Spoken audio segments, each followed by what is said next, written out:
প্রিয় দর্শক, আসসালামু আলাইকুম। দ্য ইন্ডিপেন্ডেন্ট ভয়েসের পক্ষ থেকে সবাইকে স্বাগত জানাচ্ছি। সামাজিক যোগাযোগ মাধ্যম সহ রাজনীতির মঞ্চে নেতারা একে অন্যের প্রতি যে পরিমাণ অসহিষ্ণু আচরণ আমরা দেখতে পাচ্ছি, তা থেকে অনুমান করা যাচ্ছে বাংলাদেশের ভাগ্যাকাশে আরও একটি কালো মেঘের ছায়া লেগে আছে।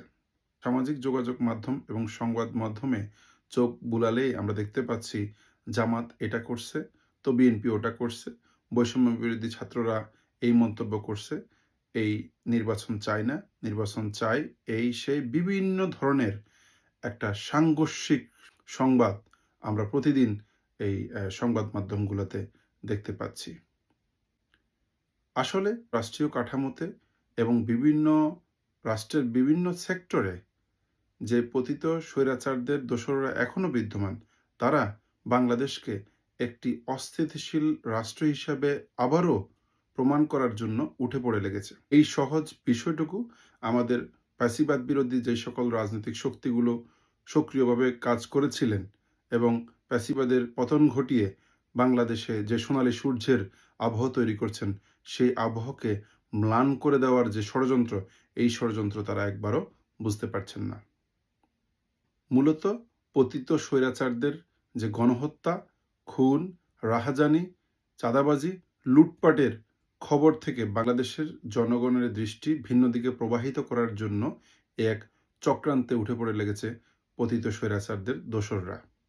যার কারণে একটা ছোট ঘটনাকেও তারা অনেক বড় করে সংবাদ মাধ্যমে প্রচার করছেন এবং আমাদের রাজনৈতিক নেতারাও সেগুলোর কোনো ধরনের ট্রু স্ক্যানিং না করে তারাও আবার সেটার বিপরীতে আরেকটা মন্তব্য করে ফেলতেছেন, যার কারণে একে অন্যের প্রতি দিনের পর দিন অসহিষ্ণু হয়ে উঠছেন। আশঙ্কার কথা হচ্ছে, ফ্যাসিবাদের এই সকল দুর্বৃত্তরা যদি তাদের যে ষড়যন্ত্র, এই ষড়যন্ত্র অব্যাহত রাখে এবং আমাদের বিদ্যমান রাজনৈতিক দলগুলো যদি একে অন্যের প্রতি অসহিষ্ণু হয়ে যায়, একে অন্যকে রাজনৈতিকভাবে টলারেট করতে না পারে, তাহলে আমাদের বাংলাদেশের আগামীর যে আমরা গণতান্ত্রিক বাংলাদেশ আশা করছি, সেই বাংলাদেশ বিনির্মাণ করা অত্যন্ত দুরূহ হয়ে উঠবে। মূলত সকল রাজনৈতিক দলগুলোর একটাই চাওয়া, বাংলাদেশে একটি অবাধ, সুষ্ঠু, নিরপেক্ষ নির্বাচনের মধ্য দিয়ে একটা গণতান্ত্রিক সরকার প্রতিষ্ঠা করা। সেটা জামাত বলি, বিএনপি বলি, বৈষম্য বিরোধী ছাত্র আন্দোলনের নেতৃত্বে যে রাজনৈতিক দল হয়েছে তারা বলি, অন্যান্য যে সকল রাজনৈতিক দলগুলো আছেন তাদেরও কিন্তু একটাই চাওয়া, বাংলাদেশে একটি অবাধ, সুষ্ঠু, নিরপেক্ষ নির্বাচন। শেখ মুজিবুর রহমান একদলীয় শাসন ব্যবস্থার মধ্য দিয়ে গণতন্ত্র হত্যার যে সংস্কৃতি বাংলাদেশে চালু করেছেন, সেই সংস্কৃতি আর কখনো বাংলাদেশে পুনরুত্থান হতে দেওয়া যাবে না।